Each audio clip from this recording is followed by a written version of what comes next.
Would-be Reagan assassin goes free after 35 years. For years, John Hinckley Jr. has been fighting to be fully free from the mental institution where he's been held since 1983. 35 years later, the man who tried to kill one of the United States' most beloved presidents has finally been released. On the afternoon of March 30th, 1981, then President Ronald Reagan walked out of the Hilton Hotel in Washington, D.C. toward his waiting limousine. Hidden among the crowd of admirers was Hinckley, who aimed his gun at the president and shot 6 times.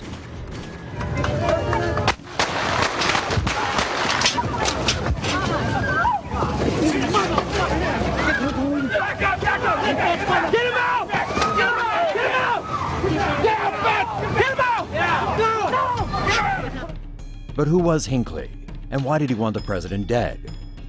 John Warnock Hinckley Jr. was born in 1955, the son of a wealthy Denver-based oil executive and his homemaker wife. He enrolled in Texas Tech after high school, but eventually dropped out to pursue his dreams of songwriting in California. And it was there in 1976 that Hinckley saw Taxi Driver, a film about an American psychopath who stalks and attempts to kill a political candidate. He watched it 15 times, becoming obsessed with the movie and infatuated with actress Jodie Foster, who played a child prostitute. He also became interested in guns. His first firearm was a .38 caliber pistol that he used for target shooting and solo games of Russian roulette. In 1980, he began stalking Foster at Yale University. He managed to talk to her, but was ultimately rebuffed. Who is this? John. Hello. Oh no, not you again. Look, I really can't talk to you, okay? But do me a really big favor. You understand why I can't, carry on these conversations with people I don't know. You understand that it's dangerous and it's just not done, it's not fair, and it's rude. Oh, all right? Well, I'm not doing this. By making himself famous, he hoped to gain the young actress's love and respect. And in his twisted mind, the best way to achieve fame was to assassinate the President of the United States. Hinckley stalked President Jimmy Carter in Nashville, but was arrested at the airport for having 3 guns in his carry-on. The guns were confiscated and Hinckley was released after paying a small bond. He quickly replaced the firearms, buying 2 .22 caliber revolvers from a Dallas pawn shop the same month. By November, the U.S. had a new president. Former actor and ex-governor of California, Ronald Reagan. Hinckley set his sights on Reagan, and in March took a roundabout trip that eventually brought him to D.C. After reading in a newspaper that Reagan would be at the Hilton, he loaded his gun with 6 Devastator bullets. Each bullet contained the toxic lead azide and was meant to explode on impact. Just before leaving for what he believed was a suicide mission, Hinckley wrote Jodie Foster a final love letter. In the letter, he calls the shooting a historical deed meant to impress her, but admits he would abandon his plan if she were to accept him. 2 hours later, the deed was done, and Hinckley had secured his place in history as the man who tried to assassinate President Reagan.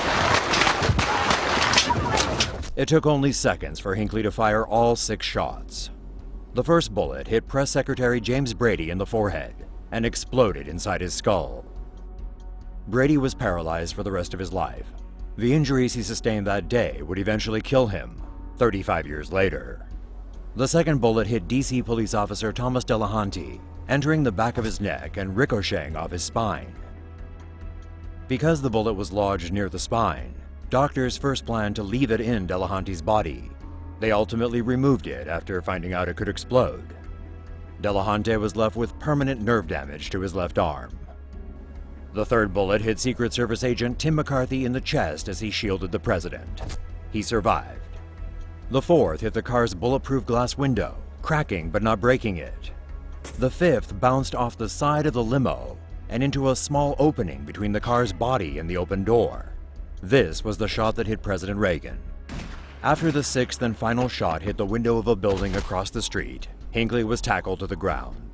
The president was quickly pushed into the limo, which immediately sped off toward the White House. No one was aware that the fifth bullet was lodged in the president's left lung, mere inches from his heart. When he started coughing blood, the limo changed course to George Washington Hospital. At the hospital, President Reagan insisted on walking in on his own, but had difficulty breathing and almost collapsed once inside the ER. With the president in surgery and Vice President George Bush on Air Force Two, the White House was in chaos. In trying to keep order, Secretary of State Alexander Haig famously declared to the press that he was third in line and therefore in control. It was a mistaken assumption, made worse by his claim that he was citing the Constitution. As of now, I am in control here in the White House, pending return of the Vice President, and in close touch with him. If something came up, I would check with him.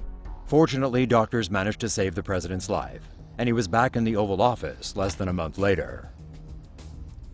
Hinckley was tried for his crimes in 1982, but was found not guilty by reason of insanity. Instead of prison, he was sent to St. Elizabeth's, a federal psychiatric facility.